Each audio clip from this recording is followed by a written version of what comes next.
Salut, mon nom c'est Karen et dans la vidéo suivante, j'explore avec vous l'ensemble d'estampes Vive le printemps. Et sans plus attendre, je vous propose de réaliser la bucket list du printemps.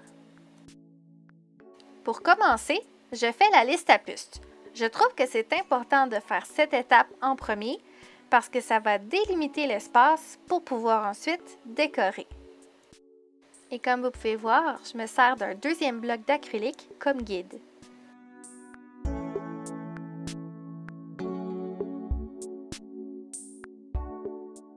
Maintenant que la base est complétée, on peut décorer.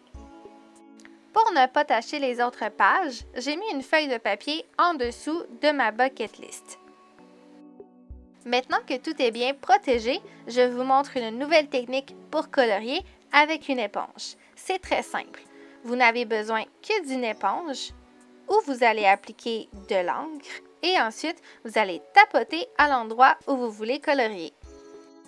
J'ai décidé d'utiliser cette technique spécialement pour l'ensemble d'estampes Vive le printemps puisque l'effet qu'on a en utilisant cette technique est apparent au lichen qu'on trouve dans la nature et qu'on voit souvent dans les paniers de Pâques.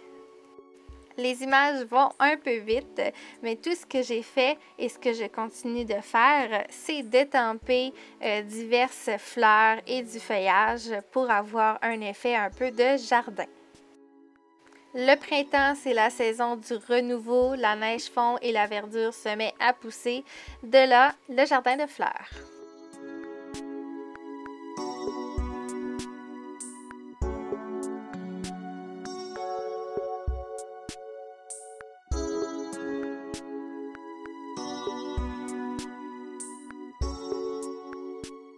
Ne soyez surtout pas timide à l'idée de mélanger les médiums. Et oui, vous pouvez autant colorier avec de l'encre que du crayon de bois, mais surtout, vous pouvez mélanger les deux sans problème.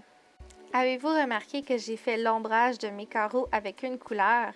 Ben oui, vous n'êtes pas obligé de le faire en gris. D'ailleurs, je le fais très souvent en gris, mais ça fait un petit plus lorsqu'on le fait avec une couleur qui s'agence avec celle de notre création.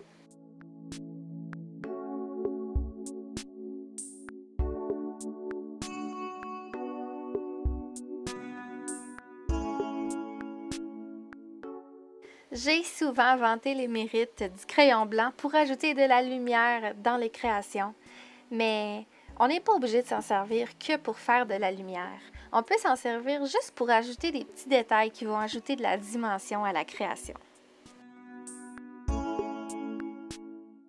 J'ai finalement décidé de faire un rappel dans le haut de ma bucket list.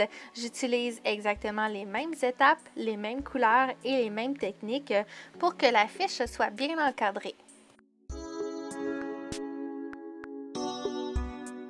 Et voilà, ma bucket list du printemps est terminée. Il reste juste à la remplir.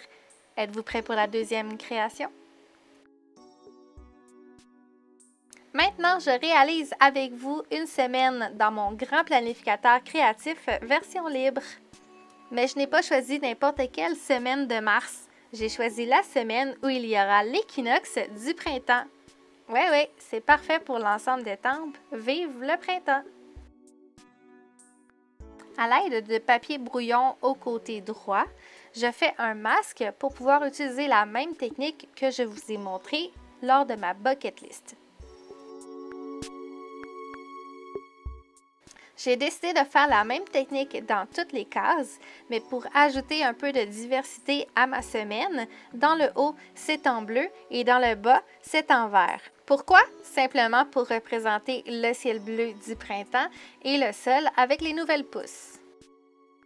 Aviez-vous remarqué que je n'avais pas fait attention aux fanions? Comme j'avais l'intention de les colorier avec la même couleur, je n'ai pas pris la peine de faire de masque pour les fanions. Ça facilite la tâche.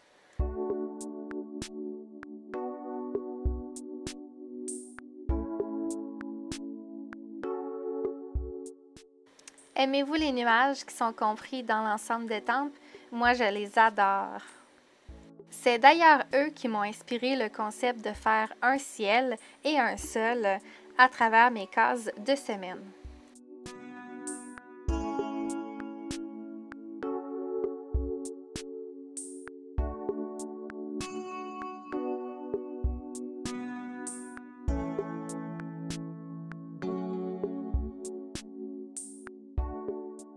Je trouve que c'est tellement thérapeutique le coloriage, je pourrais me perdre des heures à colorier.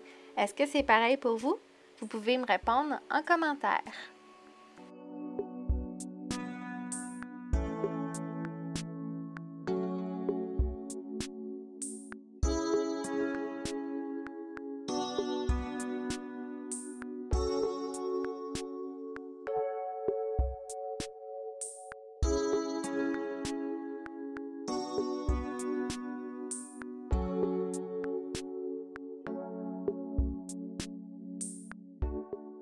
Je me suis rendu compte que c'est vraiment impossible pour moi de faire une création sans ajouter une petite touche de blanc. J'adore ce crayon. Pour la journée officielle du printemps, j'ai décidé d'étamper l'étampe qui est comprise dans le kit « Tout le monde dehors ». Et oui, parce que quand c'est le printemps, tout le monde a envie de sortir.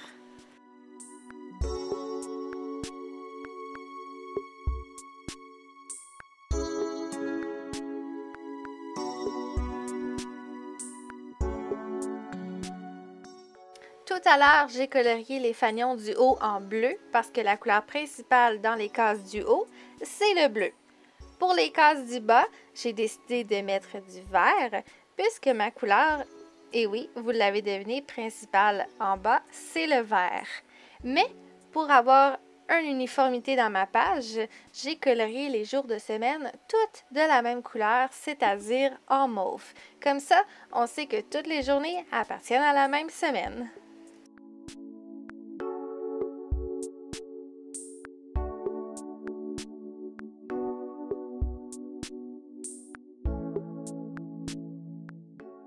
Pour l'illustration, il n'y a aucune règle. Vous pouvez utiliser la technique que vous voulez pour la colorier. Mais quand vous avez un peu moins de temps dans votre semaine, certaines techniques peuvent être plus longues que d'autres. Alors, c'est pourquoi je vous propose de simplement colorier quelques endroits au crayon feutre et d'ajouter un fond plus subtil avec du crayon de bois et un Kleenex. Oui, un Kleenex ou un essuie-tout ou bref, n'importe quoi que vous allez pouvoir frotter un peu avec pour adoucir les côtés.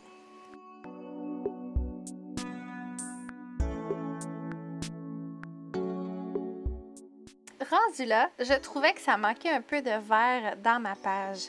J'avais l'impression d'avoir juste une bande verte à peu près aux 3/4. Alors, j'ai décidé de faire le contour de la partie blanche avec un crayon feutre vert.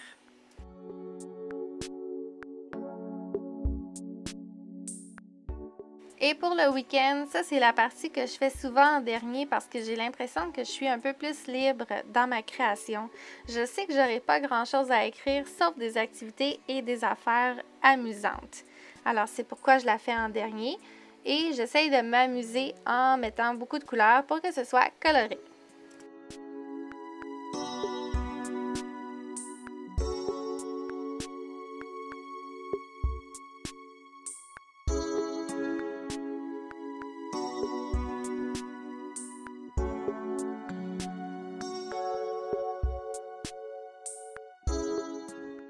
Pour finir, à l'aide des étampes de fleurs compris dans l'ensemble Vive le printemps, je fais un rappel des couleurs du haut dans le bas.